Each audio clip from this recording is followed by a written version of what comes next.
Hello, folks. It's Gareth. This is the Somewhere on Earth podcast, and wouldn't you just know it, it's Tuesday, the 20th of August, 2024. Welcome to our little studio here in London, and we have voices. Both our guests are remote today, as in they're on internet connections. They're not kind of remote in a sort of psychological sense in any way. Right, that's enough waffle for what we call the little pre-menu. Let's do it.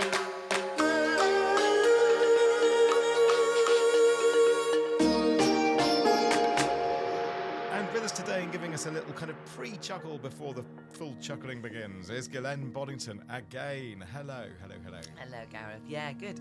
Yes, looking forward to this show because there's two topics which are well within my very big interest area. Within your purview. Yes, that's good to know. Use of ChatGPT alongside the human side. And especially the smart cinema one very much. Oh, you're going to love that. Oh, you've teased it so well. People they want to listen everyone. on the edge of their seats. And I just have to either apologise or take praise for the fact that I have a slightly croaky voice the last couple of weeks. Maybe you'll like my kind of quite low radio gravelly voice, or perhaps it's getting on your nerves. So I'm sorry if I'm a bit croaky, but we'll get through it. It's okay. And coming up today. Now, the problem we're going to talk about today, this problem that's keeping academics up at night, they're incredibly worried about this. Students submitting coursework using the likes of ChatGPT. New research has investigated how well the chatbots foil plagiarism detection systems at universities. So, in today's multiple choice exam, what is the outcome here from this research? Is it answer A, yes, academics should be worried about this, or is it answer B, academics, no need to worry? Well, the answer is very much A, I'm afraid. Oh dear, we'll investigate. Also, as Glenn has teased ahead, prepare to take your seat in the cinema, right, that gauges in real time how you're feeling. Yes, it's all right here on the Somewhere on Earth podcast.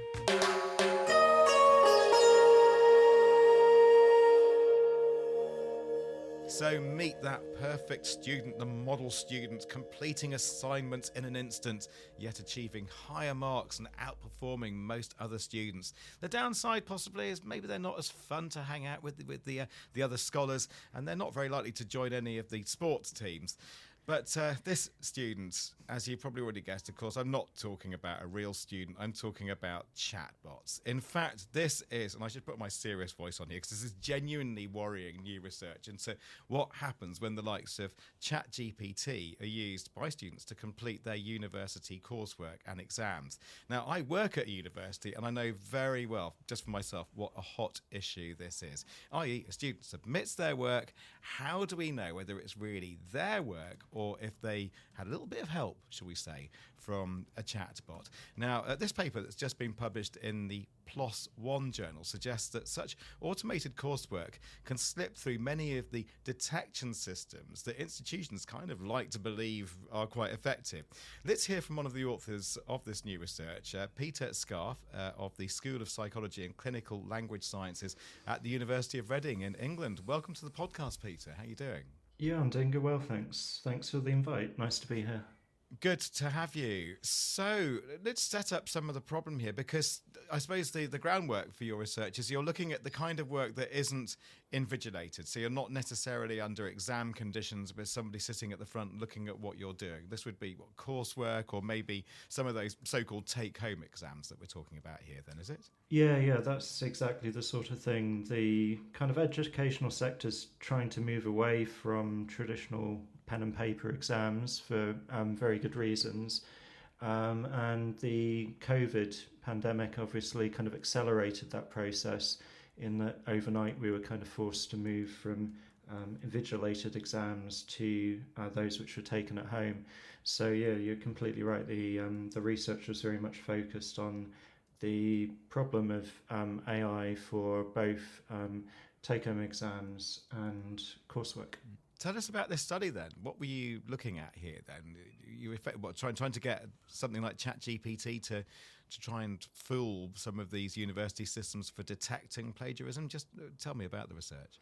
ChatGPT had really kind of blown up onto the scene in quite a big way a couple of years ago. There have been some very widely publicised anecdotal reports from educators, across the world who had entered their assessment questions into ChatGPT or another AI, press go, and then graded them, and ChatGPT gained excellent answers.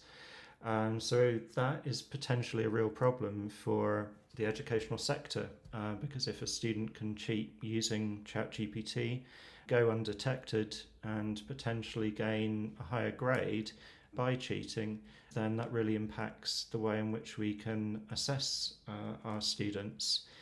So with this kind of background of these anecdotal reports, we're kind of scientists. We wanted to get some hard data. So we came up with the idea of a project which would be a real life test of our examination systems. So to do that, we generated around 60 or so answers to exam questions across 5 modules of a psychology degree. We generated answers to those questions using ChatGPT and submitted those using fake student accounts which were created for the project. And the key thing here was that to the markers, these submissions just looked like any other, basically. And our key questions were, number one, can we detect those AI written answers, which are 100% AI generated? And if not, what grades do they achieve? And tell me how many of these submissions were successfully detected? In other words, they were revealed as having been created by a chatbot. It was unfortunately a very small amount. I believe it was around kind of 94% undetectable, basically. That was the undetected ones? Yes, exactly. Right. So the vast majority got through. And do you mean this would be like a human marker then? You were just relying on the human being just to be persuaded that this was from a real student? Yes, exactly. So we had plagiarism detection software, but at the time, and I think it's still the case actually, universities are not generally using kind of AI detection software, and we could discuss why that's the case and the problems with that. So yes, it's very much up to the plagiarism detection software and our markers to be able to detect these AI written submissions. Yeah, and not only were these submissions getting through, the vast majority undetected, but they actually did pretty well, didn't they? Just to give me a sense of how the ChatGPT or the chatbot grades related and compared to real students' grades. Across all of the modules, on average, the AI outperformed real student submissions by approximately half a classification boundary. So it's quite a substantial outperformance. It's particularly concerning because we generated the AI submissions in kind of the most naive way possible. What we did was we just cut and paste the question into ChatGPT, used a standardized prompt, and press go. And if there were multiple submissions for a given exam for the same questions, we just used the ChatGPT regenerate button. So in some senses, this was the easiest way in which AI could be detected, right. or the best case scenario. Yeah, the laziest student literally just type the question into the chatbot, cut and paste the answer into your assignment and go to the pub. It wasn't even just try and tweak it a little bit, rewrite it, just replace some of the verbs with your own none of that. It literally, this was the raw ChatGPT stuff, got through the examiners. So apart from sacking all the lecturers, no, not really. I'd love to know what Ghislaine makes of this then, because you're interested, Ghislaine, aren't you, in that issue that Peter raised of some of these software systems that universities are meant to have now to detect this kind of plagiarism. Yes, no, I was interested when you said that about universities in the main not using AI detection softwares. Maybe you could tell us a little bit more about that, and then I'd really like to talk to you also about the kind of more companion side of ChatGPT and the future, and what your thoughts yes, are please. on that too. AI detection is a really difficult process. OpenAI, who created ChatGPT, released a detection software which they withdrew because it wasn't accurate enough. And there have been numerous companies, both from the educational sector and beyond, who have released AI detection software, but it is generally not recommended to be used in an educational setting to potentially penalise students. Why is that the case? Well, it's really difficult to detect AI written text. So for example, let's say I'm marking a piece of work and my magical AI detection software says, oh, this piece of work is 53.5% AI written. How do I go about proving that at all? It's pretty impossible. The last thing on earth we want to do is to be unfairly penalising students who are handing in their own work and it's been incorrectly flagged by this AI software. So it's very different to, say, plagiarism detectors, where the detector can kind of say, okay, this piece of work is copied from these sources, and it can then list those sources, and then you can go look at those sources and see the copied text. That's very clear indication. Whereas with AI, that's just simply not possible. So in terms of the future, I'm also working at universities, and this debate is, you're absolutely right, on the table, and Gareth said it too, in every university in the world at the moment. We can see quite a lot happening of debates in forums and in LinkedIn, etc., about ways to deal with this. But one of the areas that I'm interested in is AI ethics discussion.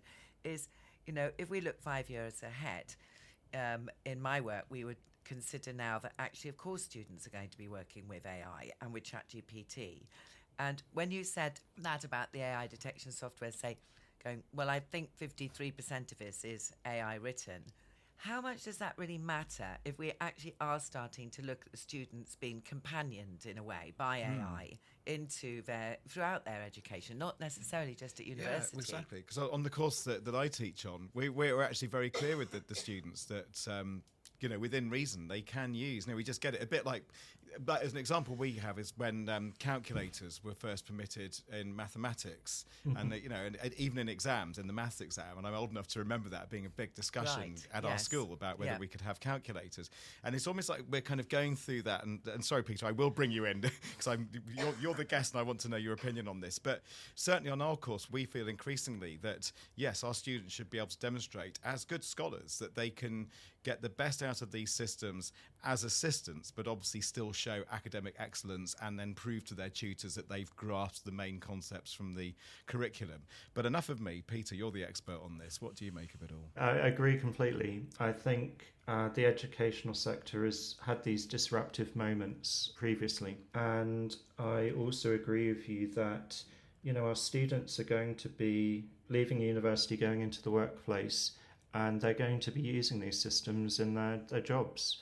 You've already got AI being integrated into, Microsoft Office. So as a educational establishment, both, universities and schools, we need to be in a place to, be teaching our students how to use these systems ethically, because that's what they'll be using in the workplace. So in some senses, your example of the calculator, another example is Wolfram Alpha as like a kind of mathematics solving system.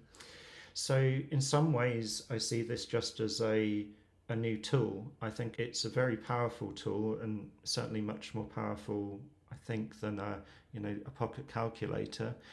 But I think the educational sector as a whole is just going to have to revisit our unsupervised assessments with the knowledge that even if we ask students not to use these systems in their completion, students probably will be using these systems. And that's not to say that, all students are cheaters and stuff like that. That's just showing the reality of the situation. These are new tools. These are powerful new tools.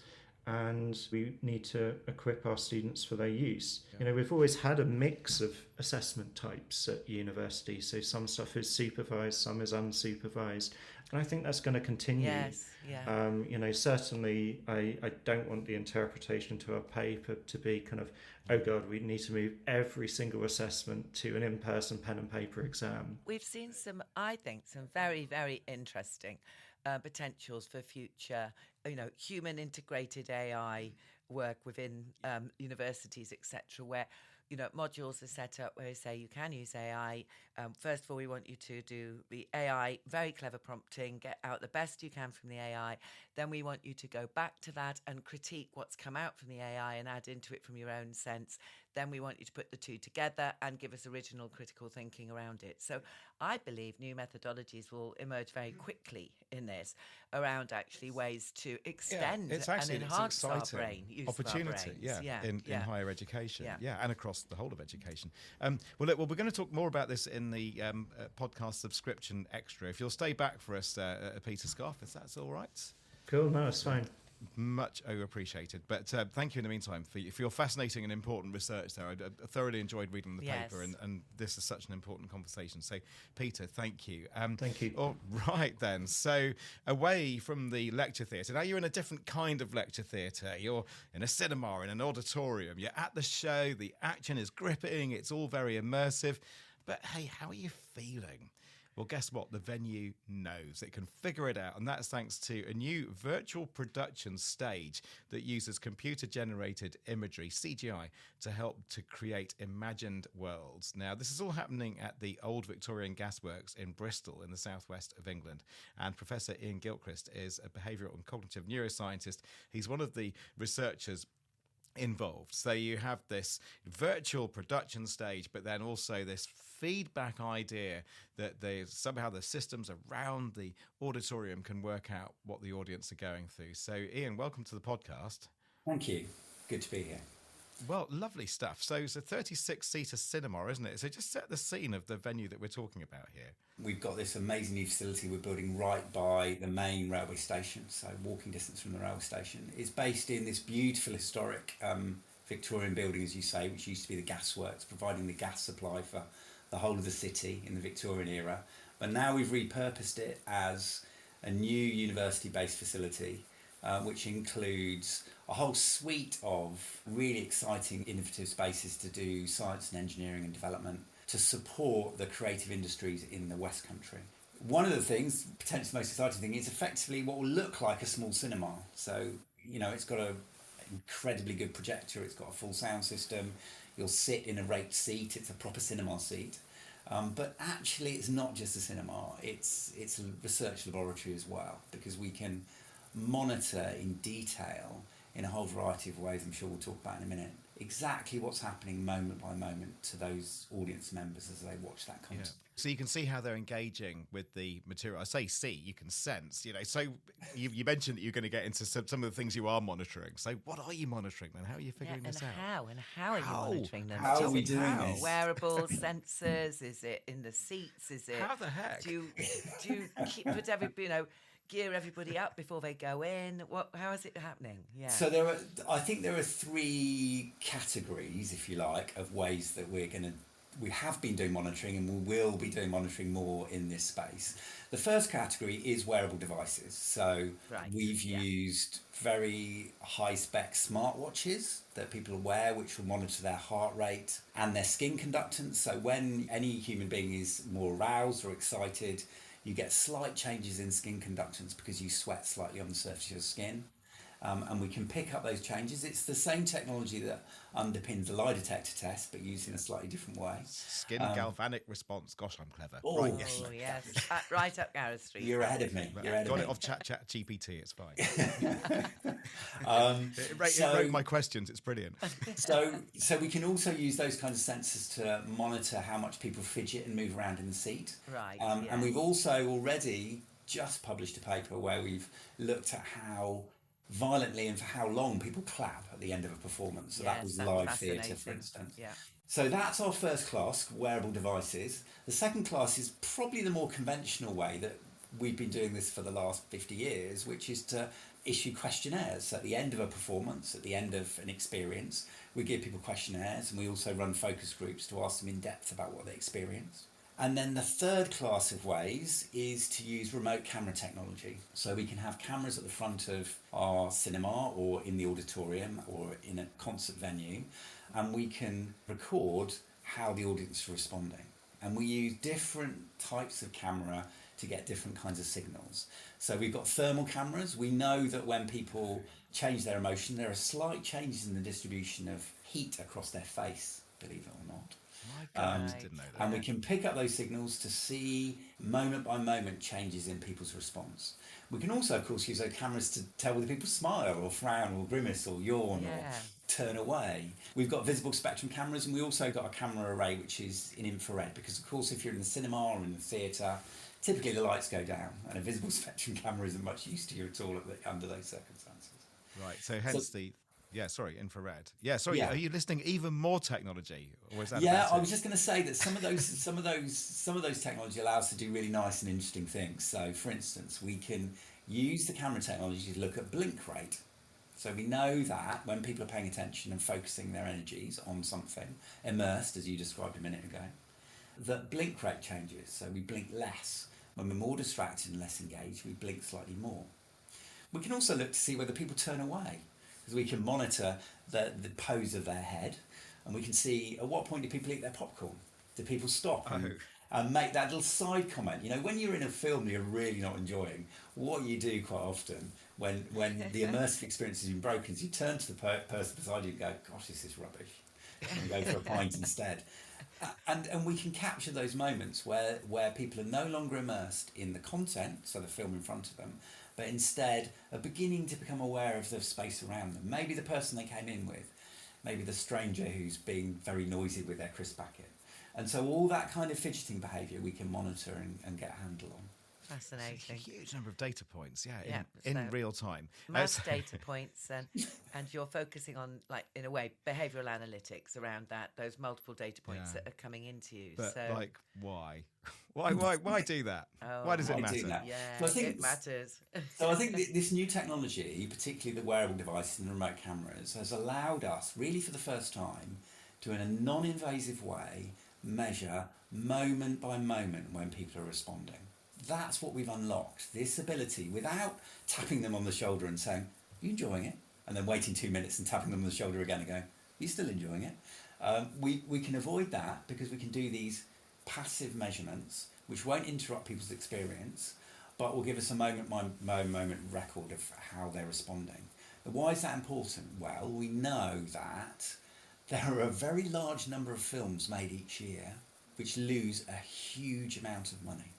And there are other films which make huge amounts of money and have a deep and fundamental impact on what people think about, how they feel about a particular topic, they learn new things.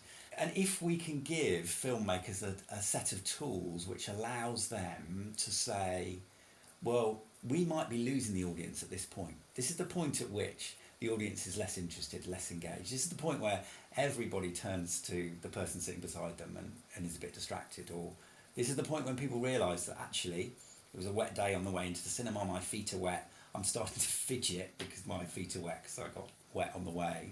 If we can spot those moments, then the filmmaker can go back and use that as a tool to re-edit the content and maybe take out the points where the edit wasn't quite successful. So we're not going to dictate to filmmakers what they do. That's part of the creative process, but we're giving them an additional set of tools so they can begin to think again about moments in the film or content which may be slightly less successful.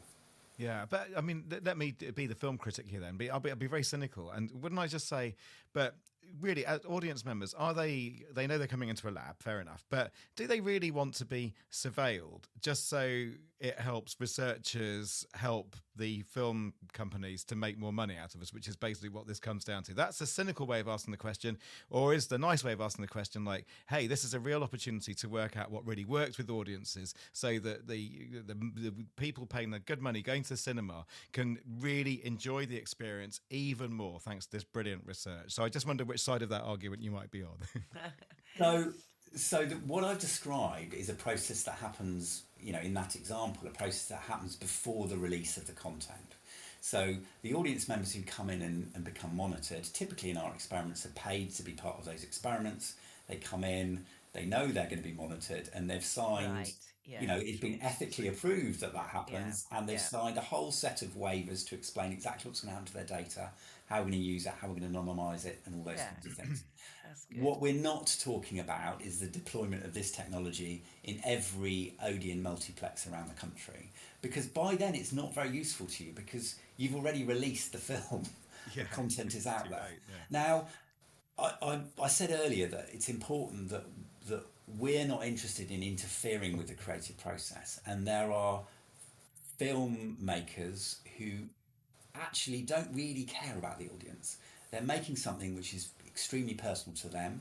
They've got something that they want to say, and they may be disinterested in some ways. And we're not interested in interfering with that creative process. But there are other filmmakers who genuinely want to make content where they change how people think and feel and behave beyond the content. So if you're making a documentary about climate change, you really want people engaged. You want people engaged in that content, and you want that to be something they're left thinking about afterwards. And maybe, and that's the hardest thing, as we know, as behavioural scientists and psychologists, maybe changing their behaviour in the long term. Now, for those content creators, understanding the impact on the audience is absolutely critical. I'm really interested in this because I work in immersion experiences, which I know you are also focusing on at this amazing new venue in Bristol. Yeah. In immersion, digital immersion experiences, whether it's AR, VR, or just, generative large-scale installations, these behavioural aspects are really important because it's actually about the navigation of actually how you're moving people around, their reaction in various points of time and space, whether they actually do use that corner or get the fact they're meant to pull down that vertical switch or actually do come together in a way which is actually positive. So I can really understand it in that. And I know that VR and AR does give you a lot of points back already, data points back directly just from those particular technologies. So I can see filmmakers, making some shifts, but I think in immersion work, this is absolutely imperatively part of, because it's an interaction between the audience, the user, really, the participant, and the immersion space. I'm really interested in also what you said about clapping, because having been in a live performance sector all my life, I can listen to clapping, and I tell you what it is, it's not just the clapping, it's actually the length of time, nanoseconds, between the end of a show and when the clap starts that really matters, whether you've got the audience like breathing in and then going yes and clapping like mad, or whether they're just like clap clap clap straight away at the beginning. And you have this real intuitive sense starts to occur, which is linked to just a few tiny seconds at the end of a show. And this fascinating. Is also, and of course you're able now to have the empirical side of that as well. Glenn says she has that gut feeling. Any performer does, Yes. you read the audience. The definitely. more you're in it. And now, Iain, you're coming in with your analytics, Yes. and you can bring those two together and actually do some. And final question, really, I'm putting it to you, as well as all this stuff about helping filmmakers and to create incredible experiences, but just do some darn good science here as well. It's fascinating. Exactly. Yeah, the quantifiable and the quantitative coming together. For me, there is a really fundamental scientific question in here, and the interesting thing about human beings is they're easily distracted. If you're doing your tax return, or you've been asked to write a report, or you've got to do your finances, it's incredibly difficult to stay focused on that, and you feel psychologically the effort of staying focused. However, what's amazing is we create, as a society, culturally, we create these artifacts like film and television and increasingly VR immersive experiences, AR immersive experiences, where we can remain focused for hours. And that's incredible. Yes. It's incredible that we consistently, for a very long time historically, have made these things where they capture our attention, we become immersed in them, and we stay focused in them for hours. And if you get caught up in a box set, sometimes you forget to eat and drink. Certainly, I forget to feed my kids. There's no meaning. And I think that's really fascinating because in the traditional, and Peter will know this, in the traditional psychology literature, we think of sustained attention as being effortful. But sustained attention Right. when you're in the theatre or you're in VR or watching a film is not effortful. Yeah. It's In fact, it's hard not to pay poetic. attention. It's Yeah. it's a flow thing that goes on, and at the end of it, at the very end, particularly whether in a live performance, you do have that moment where everybody's holding their breath, Yes. and then Yeah. the immersion, that sense of being there breaks, and then you get the applause as you described. Yeah. And I Yeah. think that's really interesting, and there's something fundamental scientifically to understand there. Incredible. And it's all about liveness. And It's- that's oh, very, very important can't in beat today's it. world. The live response, the Like, on the spot, real time, live presence Yeah. that there is. I know, and I'm thinking Fantastic. a discussion for another day. But I know Peter's still on the call from earlier. But coming back to universities, I think lecturers would love to, or probably hate in some ways, to know how students might be responding during a lecture, for instance. So but I'm on that fascinating thought. I am going to hold it because I'm getting told off in my headphones for overrunning, but it's the producer's fault, Anya, for booking such fascinating guests, because we Yes. just go on and on. If only we had the podcast extra. Oh, we do. Lovely. So let's keep the conversation going in that. But you, dear listener, if you can't join us from the subscriptions, see you next time. And I'll just give a quick shout out for the socials, because I think there's a lot in this program that you will want to talk about. So, whether you are a student, for instance, at university, and you have a view about using the likes of ChatGPT as an assistant, or you're sick and tired of people casting aspersions on your excellent work by suspecting somehow that it was not fully your work, you may have a view. And of course, if you're the kind of person who goes out and goes to the cinema and watches films and can identify with everything that we've just heard there from Iain, just what do you reckon? What do you make of this research? So it sounds like I'm setting up a phone in here, but hardly. But I'm giving you an email address. It's hello@somewhereonearth.co. hello@somewhereonearth.co. And on WhatsApp, we are code 447486 329 484, and just search for Somewhere on Earth Podcast, SOEP, and things like that on the socials. But I'm sure you're all very good at just, you're listening to a tech podcast. You can figure out how to use social media and get in touch with us, I'm sure. Thank you very much to the excellent Dylan for making us sound nice today, and to our production manager, Liz, for making sure this basically works and stuff gets done, to producer and editor, Anya, for booking what brilliant guests. That just flew by. And you can as well. Yeah, thank you. Yeah. Marvellous. So many thank yous. Thank you for listening. Bye-bye.